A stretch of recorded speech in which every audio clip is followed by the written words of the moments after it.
Olá, amigos. Começamos agora o nosso programa A Semana no Mundo, quando fazemos um balanço dos principais acontecimentos mundiais.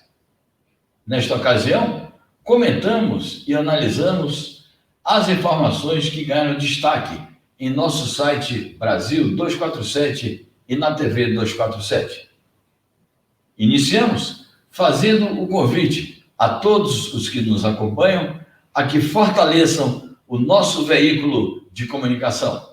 O site Brasil 247 e a TV 247 dão enorme contribuição ao desenvolvimento das ideias democráticas e progressistas. E no plano mundial, nos associamos à luta dos povos pela justiça, pela igualdade, pela autodeterminação nacional e pela paz mundial. Conclamamos a todos a integrarem a Frente 247, com a incorporação como assinantes à nossa comunidade. Ao pé de cada matéria do nosso site e dos vídeos que publicamos na TV 247, você encontrará as indicações sobre como se tornar membro da nossa comunidade, como brindar um apoio e como se tornar assinante. É fácil e com isto você estará contribuindo para o fortalecimento dos meios de comunicação democráticos e progressistas. Finalmente, nesta sexta-feira, foi indicado o Prêmio Nobel da Paz.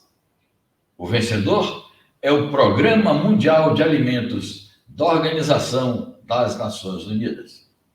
Uma notícia que certamente não irá despertar tanta polêmica. Certamente que irá recolher o apoio da maior parte da opinião pública internacional.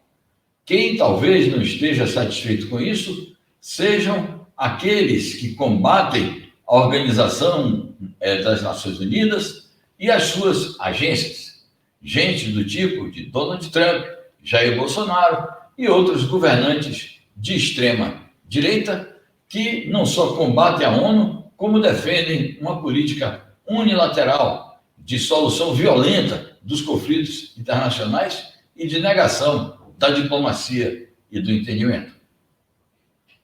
Consideramos que a atribuição do Nobel da Paz ao Programa Mundial de Alimentação da ONU é uma espécie de homenagem e prêmio ao multilateralismo, assim como a uma organização humanista, porque, afinal, o Programa Mundial de Alimentação da ONU é uma agência das Nações Unidas voltada exatamente para socorrer populações desvalidas, para combater a fome no mundo e, sobretudo, a fome em áreas de conflito.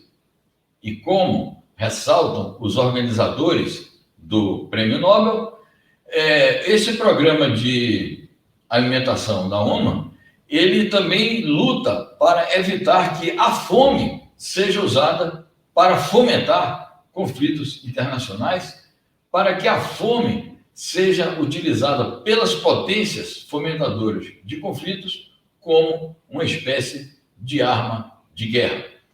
Este Programa Mundial de Alimentos da ONU atende a mais de 90 milhões de pessoas pelo mundo e, portanto, nessa medida, dá uma importante contribuição à paz mundial. É uma ocasião propícia para lembrar que o ex-presidente Luiz Inácio Lula da Silva foi um dos que mais contribuíram quando esteve à frente do governo brasileiro para a paz mundial, também neste sentido, porque, sob a sua gestão, o Brasil implantou um importante programa de combate à fome e que foi notório o apoio que este programa recebeu em todo o mundo. De modo que o Prêmio Nobel da Paz parece que vai para boas mãos, parece que está atribuído a uma organização merecedora do aplauso da comunidade internacional e, portanto, vamos aguardar que o Prêmio Nobel da Paz ele continuamente seja atribuído a organizações assim e não a personalidades que fomentam a guerra, personalidades que não têm nada a ver com os esforços de paz no mundo. Então, nós compartilhamos aqui essa notícia que foi publicada na sexta-feira, no site Brasil 247, como uma homenagem a este programa de alimentação da ONU e como informação ao nosso público sobre a atribuição desse Prêmio Nobel. O nosso desejo é sempre esse, que o Prêmio Nobel da Paz seja atribuído a personalidades e ou organizações que efetivamente contribuam com a paz mundial e para minorar os problemas e os sofrimentos da humanidade.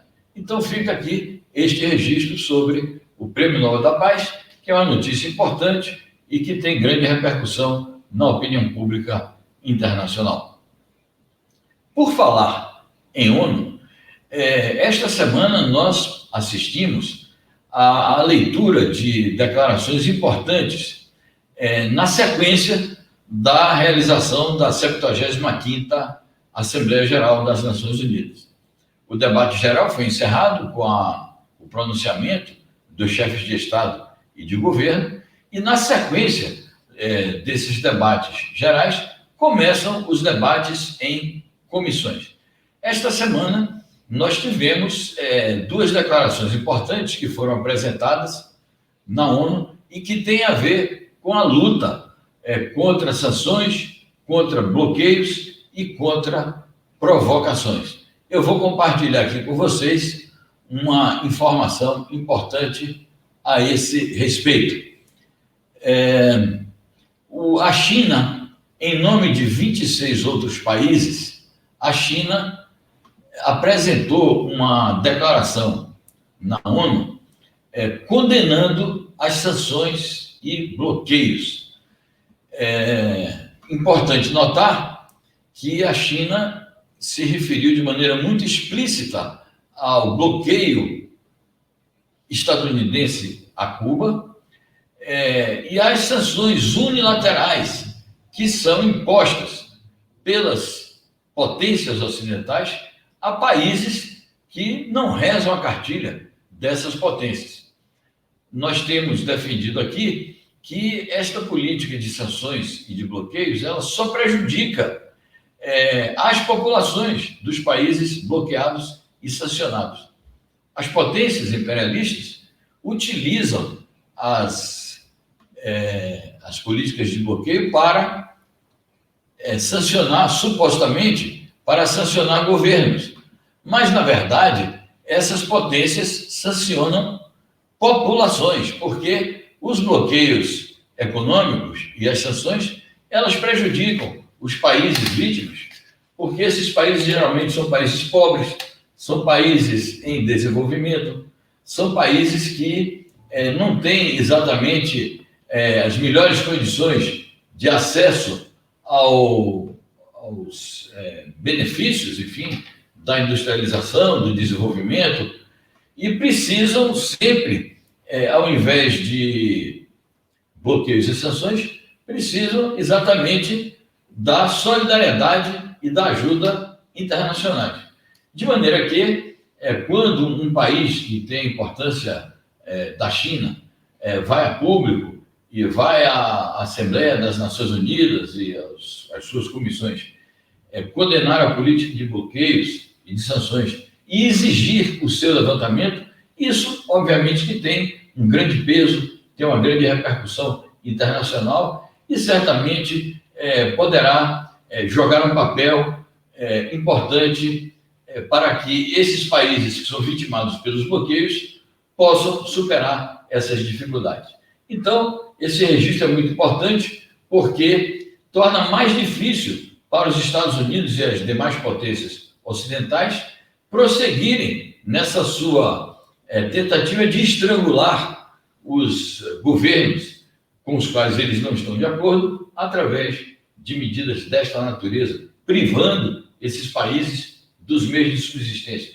Ainda mais numa situação como a que nós estamos vivendo, de pandemia, em que esses governos necessitariam, na verdade, era de ajudas suplementares, era de financiamento, era de livre acesso aos fluxos comerciais e aos meios financeiros para se prover das condições mais favoráveis possíveis para enfrentar a pandemia. Lembrando que a pandemia, e nós vamos tratar mais disso adiante, no que se refere aos Estados Unidos, a pandemia é uma crise sanitária de dimensões globais, na verdade é uma crise humanitária, e, portanto, uma política de sanções e de bloqueios só faz aumentar as dificuldades que esses países enfrentam.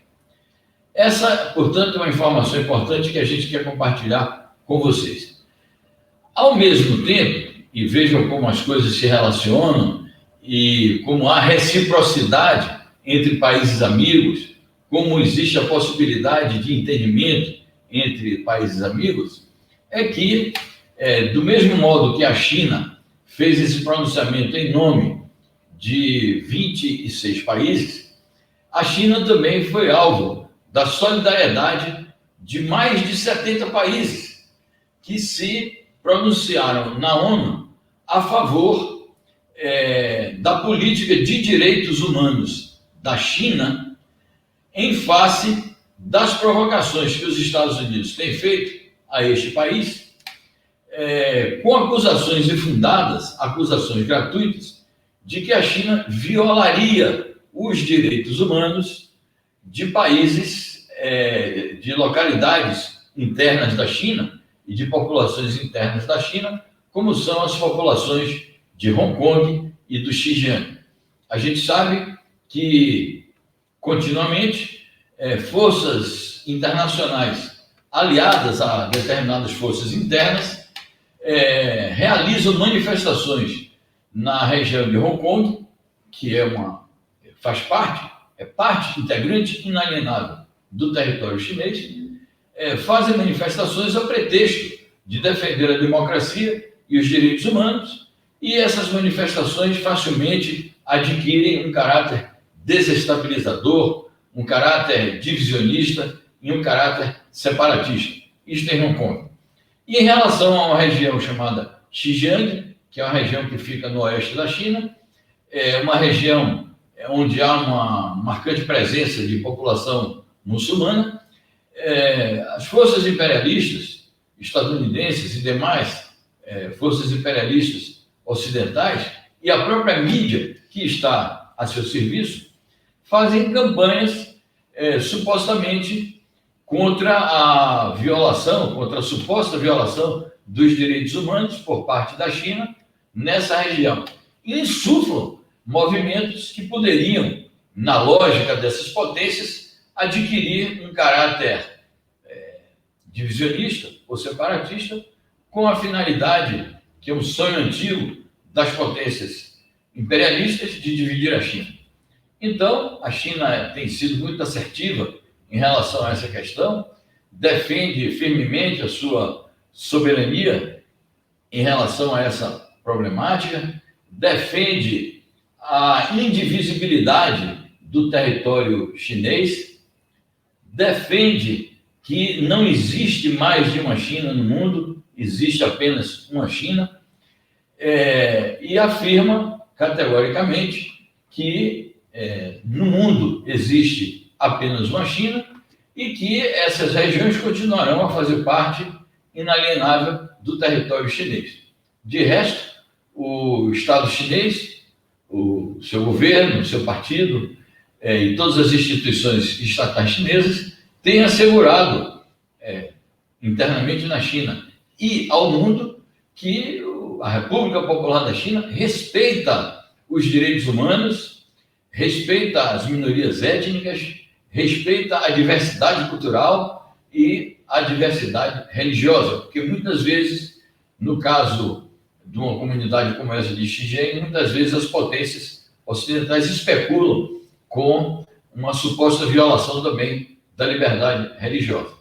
Então, como uma resposta também diplomática e também multilateral a esse tipo de provocação e esse tipo de insinuação de que a China, e acusação de que a China não respeita os direitos humanos é que 70 países assinaram uma declaração conjunta defendendo exatamente essas políticas que a China tem posto em prática nas regiões que pertencem ao seu território, afirmando que são solidárias com a defesa que a China faz da sua indivisibilidade, da sua unidade territorial, da sua unidade nacional, ao mesmo tempo que reconhecem que as políticas chinesas, em face dessas comunidades, é uma política que respeita, sim, as normas do direito internacional relativamente aos direitos humanos, que a República Popular da China respeita, sim, os direitos humanos da sua população. E, mais ainda, um reconhecimento de que as questões atinentes à região de Hong Kong, à região de Xinjiang e a qualquer outra região da China, como, por exemplo, sempre é mencionado também o Tibete, são questões internas da China, são questões da soberania nacional da China e que cabe ao povo chinês e às suas instituições legítimas resolver os problemas que eventualmente existam aí. Então, nós queríamos trazer como um assunto de destaque importante durante a semana esses pronunciamentos que ocorreram na ONU, da China em nome de 26 países contra as sanções e bloqueios, e o outro é uma declaração conjunta de 70 países defendendo a política de direitos humanos da China nas mencionadas regiões e defendendo a integridade territorial da China e a sua indivisibilidade. Muito importante essa questão, porque na medida em que a China vai se tornando um país de dimensões, que tem uma política externa de dimensões internacionais e que a sua presença no mundo assume uma importância geopolítica e econômica enorme, é de se prever que os ataques à China vão aumentar. E, obviamente, que as potências que fazem esses ataques utilizam pretextos, ou criam pretextos. E um dos pretextos preferidos do imperialismo é essa questão dos direitos humanos. Ele faz o mesmo com Cuba, faz o mesmo com a Venezuela, fizeram isso em vários países que atacaram, as guerras que os Estados Unidos fizeram no Oriente Médio, fazem ainda, se baseiam nesses pretextos, as atrocidades que através da OTAN cometeram na Iugoslávia também se baseiam nesses pretextos. Então, é sempre uma contribuição importante à luta pela paz no mundo e à luta pelos direitos dos povos e para fazer valer os princípios da autodeterminação nacional de cada país. É sempre valiosa esta contribuição quando aparece na ONU um tipo de declaração como essas duas declarações às quais eu me referi. Mas, se a China e os países amigos reagem dessa forma, ou se pronunciam dessa forma, a gente observa que, por outro lado, os Estados Unidos continuam fazendo provocações terríveis contra a China. Eu vou compartilhar aqui uma notícia que foi destaque durante a semana, que foi uma declaração do Donald Trump quando ele saiu do hospital. E ele teve o topete de dizer o seguinte: olha aqui, Trump diz ter a cura para o coronavírus, que a China é a culpada pela pandemia no mundo e que pagará um alto preço por isso.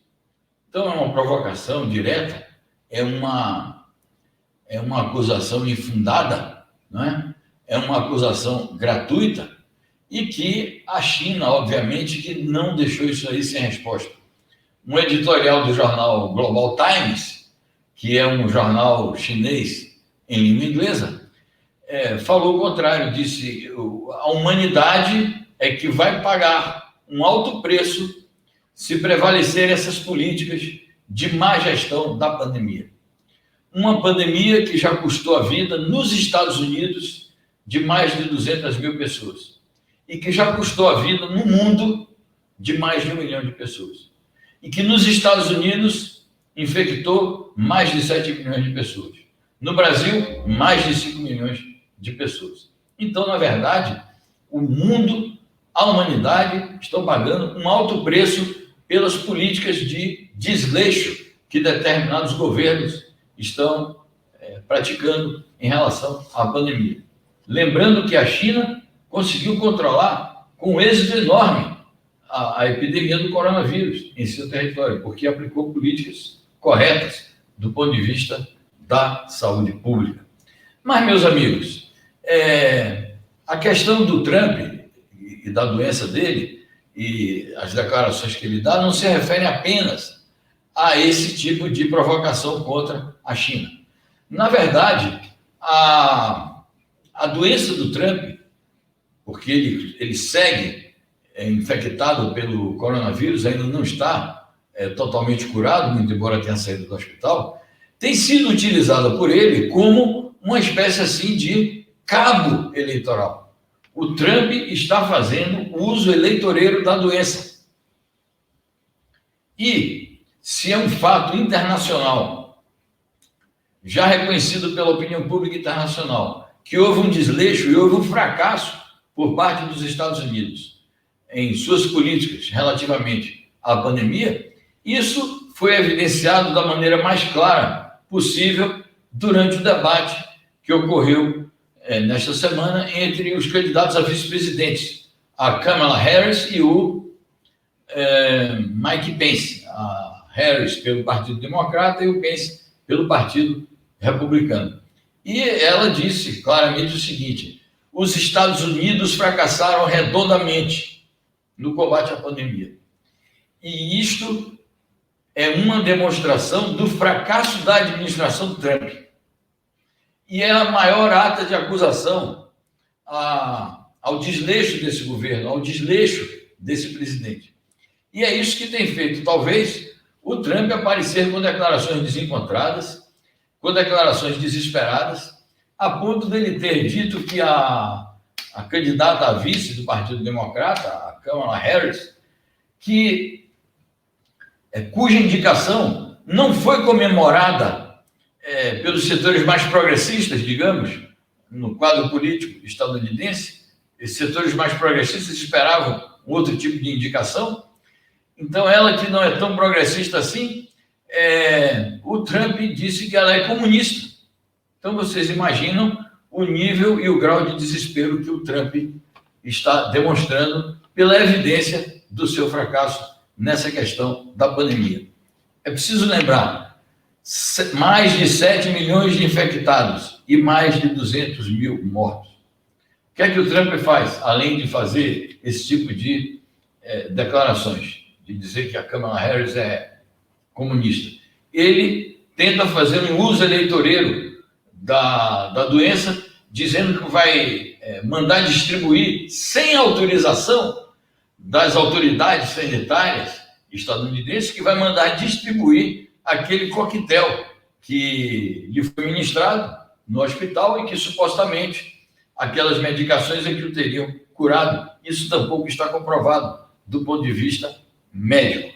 De maneira que o Trump agora encontrou nessas novas drogas e nesse coquetel que ele utilizou, ele está encontrando nisso aí o que a gente poderia chamar de nova cloroquina. Então, antes ele fazia a propaganda da cloroquina, agora ele está fazendo a propaganda desse coquetel, dizendo que vai distribuí-lo e, com isso, ele vai ajudar a curar o povo estadunidense da Covid-19. Então, o que ressaltou durante a semana, na campanha eleitoral dos Estados Unidos, foi o uso eleitoreiro da doença. De maneira correlata a isto, ele disse que não vai participar do próximo debate, já foi marcado um debate virtual, ele disse que não vai aparecer, ele disse que só apareceria num debate presencial, e uma notícia que mereceu um grande destaque nesta sexta-feira foi o anúncio de que o Trump, o Bolsonaro e o governo de extrema-direita da Hungria e mais os governos de países com maioria muçulmana, como o Egito e a Indonésia, vão assinar uma declaração conjunta com caráter anti-aborto. Qual é o sentido dessa declaração conjunta? O sentido de mobilizar o eleitorado conservador do Trump, porque essa luta anti-aborto é uma luta antiga do Trump. Ele especulou com essa bandeira durante a campanha eleitoral passada e ele quer mostrar ao seu eleitorado mais ultraconservador e mais reacionário que ele tem o apoio, como ele diz, de líderes conservadores mundiais. Então, diante disso, nós estamos também perante mais uma demonstração de subserviência do Jair Bolsonaro perante Trump, utilizando o bom nome do Brasil, porque o Brasil tem prestígio internacional, ou tinha prestígio internacional, para ser utilizado indevidamente como cabo eleitoral do Trump. E vocês imaginem, meus amigos, que essa declaração será apresentada no dia 22 de outubro, 12 dias antes da data das eleições nos Estados Unidos. Então, mais uma vergonha que o Brasil vai passar com o Bolsonaro atuando como cabo eleitoral do Trump. Bom, meus amigos, nós temos ainda a tratar dois assuntos importantes que foram destaque esta semana. Temos aí uns 5 minutinhos e dá para nós comentarmos isto. Um deles é a aprovação da lei anti-bloqueio na Venezuela pela Assembleia Nacional Constituinte da Venezuela. Esta lei anti-bloqueio dá maiores poderes, vou buscar aqui a notícia para compartilhar com vocês, dá maiores poderes ao executivo venezuelano e especificamente ao seu presidente da República para combater os efeitos do bloqueio econômico de que a Venezuela é vítima por parte dos Estados Unidos. Mais uma vez, a gente se detém aqui sobre o tema sanções. A Venezuela está sancionada, não cometeu nenhum crime, mas está sendo sancionada pelos Estados Unidos unilateralmente. A Venezuela está bloqueada nos fluxos econômicos, comerciais e financeiros. Empresas que fazem negócios com a Venezuela podem ser punidas pelos Estados Unidos. Então, a lei anti-bloqueio que foi aprovada na Assembleia Constituinte nesta quinta-feira à noite, numa sessão memorável dirigida pelo presidente da Assembleia Constituinte, Diosdado Cabello, destaca o seguinte, eu quero mencionar aqui os pontos principais. Ele destaca o seguinte: a Venezuela está em guerra econômica, ou está sob uma guerra econômica, promovida pelo imperialismo estadunidense. A tentativa é bloquear o país, e a lei anti-bloqueio é exatamente promover a defesa do país em relação ao bloqueio estadunidense. Porque o bloqueio estadunidense é uma espécie de golpe econômico para fomentar o golpe político e a intervenção externa, que inclusive pode assumir a forma militar. O bloqueio é o estrangulamento do país, a tentativa de derrubar o sistema político, de derrubar o governo legítimo e constitucional através de provocar uma crise socioeconômica, o estrangulamento econômico e financeiro do país. E é preciso atribuir maiores poderes ao executivo para que ele consiga estabelecer medidas especiais, no sentido de assegurar os programas sociais, proteger a população, proteger os direitos humanos, apoiar empresas nacionais que queiram fazer investimentos visando a fomentar o desenvolvimento econômico do país e, eventualmente, caso necessário, fomentar também alianças econômicas com determinadas empresas estrangeiras que, porventura, queiram fazer negócios com a Venezuela e que tenha uma garantia de que esses negócios não serão passíveis de punição, de que essas empresas não ficarão passíveis de punição por parte dos organismos que o imperialismo estadunidense venha a acionar. Então, fica esse registro em relação à luta contra o bloqueio, acrescentando informação de que esta semana a Venezuela alcançou uma vitória importante nesta luta, que foi a vitória de um recurso jurídico num tribunal de Londres, pelo qual o Banco da Inglaterra não poderá repassar para o falso presidente autoproclamado João Guaidó, repassar o ouro venezuelano que está depositado no Banco da Inglaterra e que foi confiscado por esse banco. Esse banco tinha dito que o ouro não pertencia mais ao governo do Nicolás Maduro. Houve a possibilidade de que esse ouro fosse cedido ao suposto presidente interino, mas a Venezuela recorreu e o tribunal pelo menos reconheceu que o ouro não deve ser movimentado pelo governo ilegítimo, pelo falso governo, o governo fake do João Guaidó. Então, esse é um primeiro passo para que o governo legítimo, exercido pelo presidente Nicolás Maduro, possa aceder futuramente ao ouro. São 31 toneladas de ouro que estão depositadas no Banco da Inglaterra e que até agora o governo venezuelano legítimo não pôde movimentar. Então, isso é uma notícia muito importante que a gente traz aqui para vocês, a lei antibloqueio e a questão da vitória que a Venezuela alcançou com o tema do ouro. Eu quero terminar o nosso programa de hoje relembrando um episódio importante que ocorreu nesta sexta-feira, ligado a este conflito na região do Cáucaso, que é um conflito em torno da região chamada Nagorno-Karabakh, que é uma região, um enclave territorial dentro da República do Azerbaijão, e nesse enclave vive uma população majoritariamente armênia. Já houve uma guerra sobre isso no começo dos anos 90, do século passado. Em 1994 foi assinado um acordo de paz. Em 2016 voltaram a ocorrer hostilidades, cessaram, e agora, a partir do dia 27 de setembro, foram retomadas hostilidades e a República do Azerbaijão está atacando a população armênia indefesa.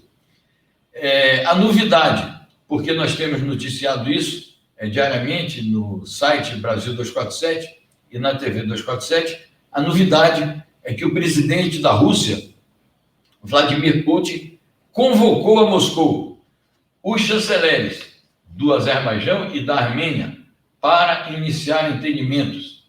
A Rússia, muito embora tenha maiores afinidades com a Armênia, com a qual mantém acordos de cooperação na área de segurança e onde, inclusive, possui bases militares, a Rússia não tem interesse em hostilidades com o Azerbaijão, porque não tem interesse numa guerra no seu entorno geográfico.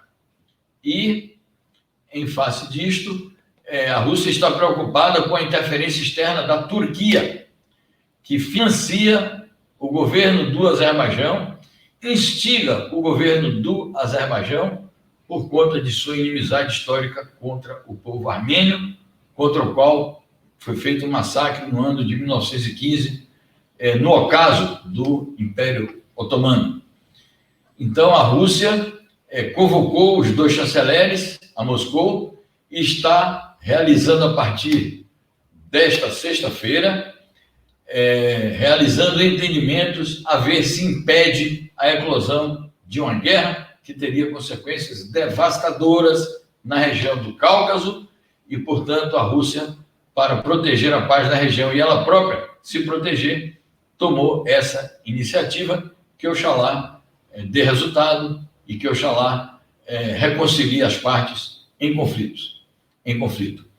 Então, meus amigos, esses são alguns fatos que eu queria trazer, recapitulando as informações e acrescentando comentários, análises para que a gente vá acompanhando o desenrolar dos acontecimentos internacionais, coisa que a gente faz diariamente aqui na TV 247, seja no programa Bom Dia 247, às 7 da manhã, seja no programa Mundo Como Ele É, que fazemos toda quarta-feira, às 10 da manhã, seja no noticiário do site Brasil 247. Eu quero encerrar reiterando a vocês o apelo de que se associem à Frente 247. Tornem-se assinantes, mandem os likes, reforcem este que é um veículo de comunicação indispensável para a difusão das ideias democráticas e progressistas junto à opinião pública brasileira e em defesa também da autodeterminação dos povos e da paz mundial. Ficamos por aqui, desejo a todos um excelente fim de semana prolongado, temos aí um feriado na segunda-feira. Um abraço a todos e até a próxima semana com a Semana no Mundo, TV 247, às 15 horas. Muitíssimo obrigado e até a próxima.